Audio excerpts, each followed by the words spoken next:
Olá! Vamos conhecer o sistema genital masculino e feminino? Já falamos que as transições de cada etapa da vida dos seres humanos, elas nem sempre são fáceis, né? Porque cada mudança vem com uma nova forma de pensar e normalmente acompanhada de alterações físicas. Então, por isso, nós sempre estamos numa constante transformação. E a partir da puberdade, ocorrem muitas mudanças no corpo dos meninos e das meninas, e eles passam a apresentar características bem diferentes, como, por exemplo, o desenvolvimento do sistema genital. E aí acentua ainda mais as nossas diferenças anatômicas, né? As nossas diferenças corporais. Então vamos dar uma olhadinha no sistema genital do homem. Na puberdade, no sistema genital masculino, começa a ser produzido o hormônio sexual, que é a testosterona. Esse hormônio ele vai atuar no desenvolvimento e na manutenção das características sexuais secundárias. Como já comentado com vocês, essas mudanças sexuais secundárias incluem a mudança na voz, o crescimento do pênis e dos testículos, o crescimento de pelos e a produção dos espermatozoides, que são as células reprodutivas masculinas. Vamos dar uma olhadinha quais são essas estruturas que encontramos, né, que vai formar o sistema reprodutor masculino? Então, são elas. Aqui formando, né, estando na parte externa do corpo, a bolsa escrotal ou saco escrotal. Essa bolsa escrotal, ela fica do lado de fora do corpo do homem e ela vai abrigar duas estruturas: os testículos, esse aqui, e o epidídimo. A função dos testículos, gente, é a produção da testosterona e dos espermatozoides, ok? Então, vai ser produzido a testosterona, que é lançado na corrente sanguínea, e os espermatozoides. E aí, esses espermatozoides, então, são apenas células, elas não conseguem ainda se movimentar sozinhas, não têm ainda mobilidade, então eles são encaminhados até o epidídimo, que é essa estrutura em amarelo. Aqui no epidídimo, os espermatozoides, eles vão amadurecer e se desenvolver e ainda ganhar a capacidade de se movimentar, ok? E aí, como eles conseguem então se movimentar, eles saem do epidídimo e é conduzido por um canal chamado ducto deferente, que é esse canal em amarelo aqui também, ó, que ele vai passar atrás da bexiga, e esse ducto deferente ele vai chegar até a uretra. Antes de eu comentar da uretra, eu vou fazer uma observação. Percebam que aqui em contato com o ducto deferente, eu vou ter essa estrutura, que é a vesícula seminal, e essa outra estrutura, que é a próstata. Tanto a vesícula seminal quanto a próstata, ela tem a função de produzir duas secreções. A vesícula seminal produz o líquido seminal e a próstata produz o líquido prostático. Essas duas secreções vai ser jogada, né, lançada para se misturar com o espermatozoide quando esses estão passando pelo ducto deferente. Então, quando o líquido seminal e o líquido prostático se mistura aos espermatozoides, formam o que nós chamamos de sêmen ou esperma, ok? Então, antes é apenas espermatozoide. Quando os espermatozoides se misturam com o líquido seminal e o líquido prostático, aí se transformam, né? Formam aí o sêmen ou esperma. Bom, então esse esperma, esse sêmen, ele vai ser então encaminhado até chegar na uretra.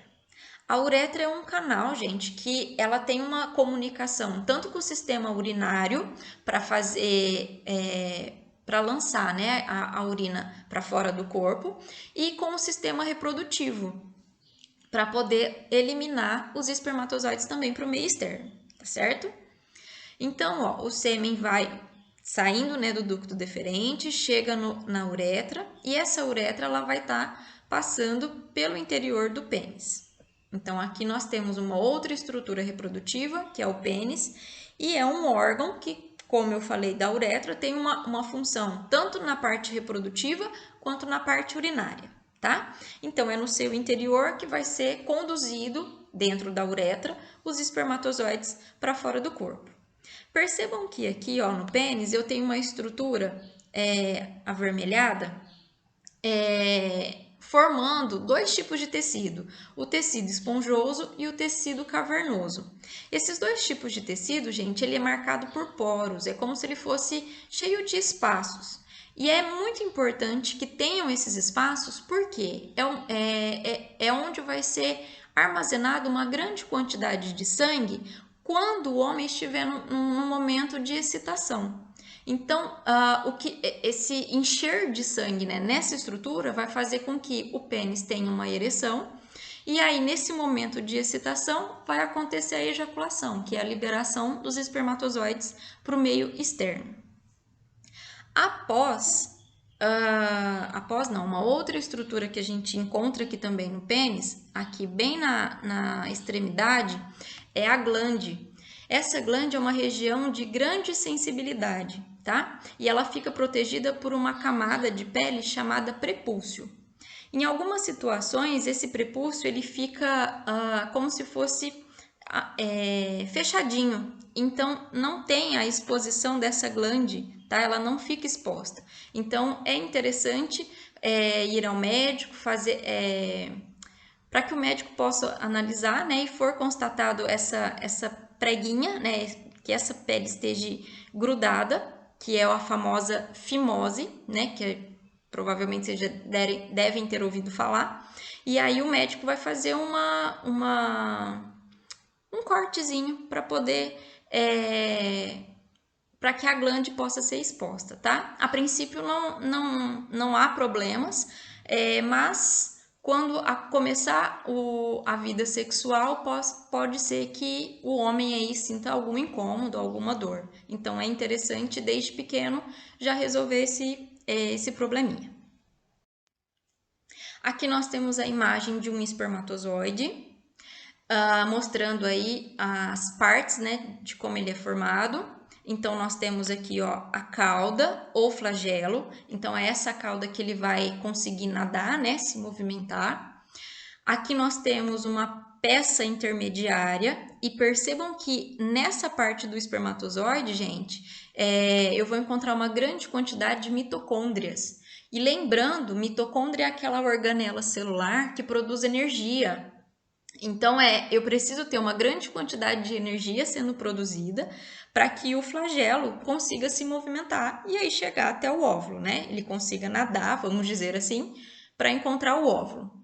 Depois aqui nós temos essa parte chamada cabeça, onde nós vamos encontrar o núcleo, e essa parte aqui mais externa, ó, bem na pontinha, chamada acrossomo. Esse acrossomo ele vai ser importante porque na hora que ele encontrar, se acaso esse espermatozoide encontrar o óvulo, ele vai liberar, o espermatozoide consegue liberar uma enzima e essa enzima faz a quebra da membrana do óvulo para ele conseguir passar e chegar até o núcleo e acontecer a fecundação, ok? E sobre o sistema genital da mulher? Assim como lá nos meninos, nós comentamos que tem um hormônio, né, que vai desencadear tudo isso, aqui na mulher também. Porém, aqui nós temos dois hormônios trabalhando, tá? Para o funcionamento aí de toda a parte genital da mulher. Então, nós temos a progesterona. A progesterona é aquele hormônio que vai preparar o útero para receber o embrião. E o estrogênio, que vai ser aquele responsável por desencadear aquelas características sexuais secundárias que nós já comentamos, como o acúmulo de gordura em áreas como quadris e pernas, o desenvolvimento dos seios, o surgimento de pelos nas axilas e na região pubiana. E as estruturas que formam a parte reprodutora feminina? Vamos lá conhecer. Aqui nas meninas, gente, nós temos uma divisão. Nós temos órgãos que ficam do lado externo também, e como nos meninos, né? E aquelas estruturas que ficam internamente. Então, do lado externo, nós temos aí, ó, o pudendo feminino ou vulva. Esse pudendo feminino é um conjunto de órgãos, né? Onde nós encontramos o orifício da vagina, que fica aqui nessa região, ó. O lábio menor, o lábio maior e o clitóris. Essas três estruturas, gente, é como se fossem peles, tá? Que servem para fazer a proteção da entrada da vagina. Isso fica do lado externo. Agora, passando para o lado interno, nós encontramos aí a vagina, que é um canal muscular, então seria essa partezinha aqui, ó, canal vaginal. Esse canal, ele sai desde do orifício vaginal e vai até o colo do útero, que é mais ou menos aqui. E é nesse local onde vai acontecer a saída do sangue menstrual e a saída do bebê, caso ele queira, né, vir ao mundo pelo parto normal, tá? Nessa estrutura também, gente, a gente vai encontrar uma outra membrana chamada ímen, que fica um pouquinho adentro aqui do orifício vaginal, que é responsável por fazer a proteção da entrada da vagina, tá certo? Depois, aqui no útero, nós temos uma estrutura que vai abrigar o embrião, né, e proporcionar todo o desenvolvimento dele. E essa estrutura, gente, ela se prepara todos os meses para receber um embriãozinho. Porém, a mulher não fica grávida, né, todos os meses. Então, ele se prepara, porque ele nunca vai saber quando vai acontecer. Então, ele precisa se preparar. Então, a estrutura interna do útero, chamada endométrio, né, que é um tecido interno, ele é como se ele inchasse e ele ficasse todo cheio de vaso sanguíneo, para ficar fofinho para o embriãozinho implantar, né, e se desenvolver. Mas como a fecundação não ocorre todos os meses, ele espera. Se o embrião não chega, começa a acontecer a descamação do útero. E como tem muito vaso sanguíneo, esses vasos começam a se romper. E a descamação, gente, ela acontece devido às contrações que o útero, como é uma estrutura muscular, ele vai fazendo. E essas contrações é o que a gente entende como cólica, por isso que a gente sente muito incômodo, né? E aí esses vasos sanguíneos vão sendo rompidos e aí vai sendo liberado a menstruação. Depois nós temos aqui, ó, os ovários, onde estão armazenados os ovócitos secundários, ou popularmente chamado de óvulos, tá? Que são as células reprodutivas. E aqui fazendo contato, ó, dos ovários com o útero, as tubas uterinas. E é nessa estrutura, tuba uterina, que acontece a fecundação, o encontro do óvulo com o espermatozoide. E aí? A mulher é um ser, como eu já comentei com vocês, abençoado, né? E para que aconteça aí a fecundação, a gente precisa ter um momento, né? O corpo feminino ele tem que se preparar para isso. Então aí a gente chama esse momento de ciclo menstrual, tá? Isso vai acontecer todos os meses, desde mais ou menos os 12 anos, né? Para umas mais cedo, outras mais tardes. E aí segue todos os meses até mais ou menos os 50 anos. Então, para a gente tentar entender como funciona esse ciclo. Esse ciclo, gente, ele dura em média 28 dias. Às vezes 30, às vezes 31, 32, varia de mulher para mulher, tá? Mas vamos pensar que um ciclo aqui, um exemplo, para a gente usar como exemplo. 28 dias, e aí acontece aí no dia 1º a menstruação. Então, no dia 1º começou a sair o sangue menstrual.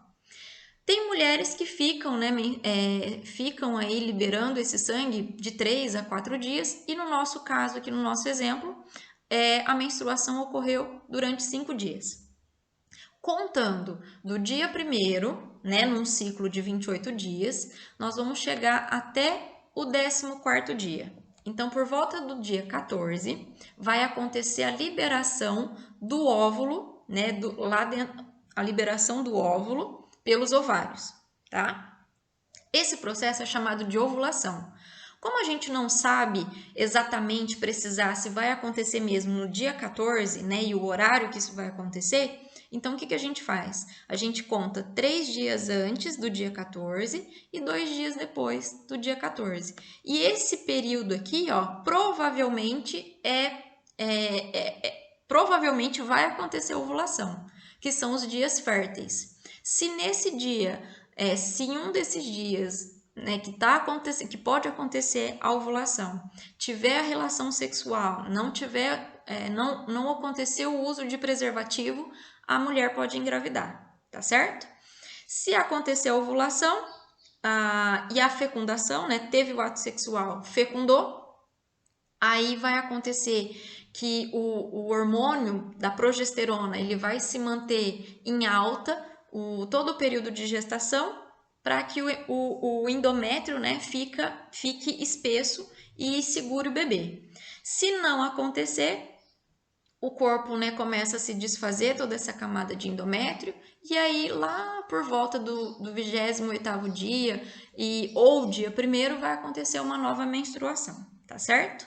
Então essas ovulações ocorrem aí até por volta dos 50 anos, até que pare de acontecer, período que nós chamamos de menopausa, e aí é onde se encerra a fertilidade feminina.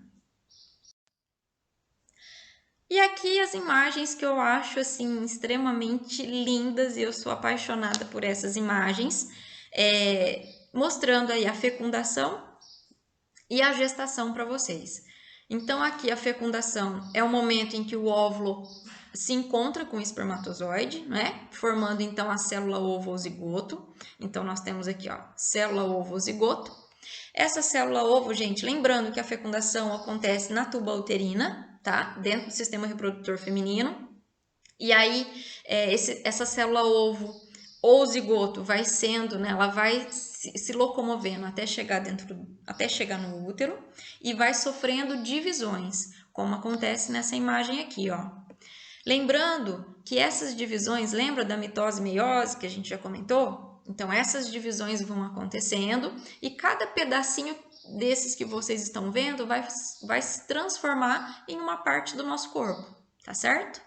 Quando essa célula ovo chega até o útero, acontece o processo de implantação ou nidação, então ele gruda no útero e aí começa a se desenvolver, né, as outras estruturas embrionárias.